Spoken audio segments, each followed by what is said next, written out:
Hello class, today we're going to be talking a little bit about the ABCs of the classroom.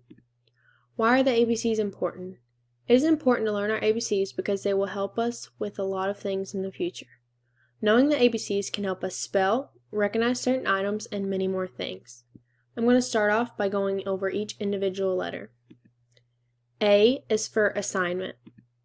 B is for books. C is for chair. D is for desk. E is for eraser. F is for folder. G is for globe. H is for highlighter. I is for ink. J is for jar. K is for keyboard. L is for laptop. M is for marker. N is for notebook. O is for organizer. P is for pencil. Q is for quiz. R is for ruler. S is for stapler. T is for television. U is for umbrella. V is for vocabulary. W is for window. X is for xylophone. Y is for yardstick.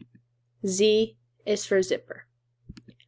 Now that I've gone over all of them individually, I'm going to assign an assignment, which is to try to come up with examples on your own that were not mentioned in the video. Have a good day.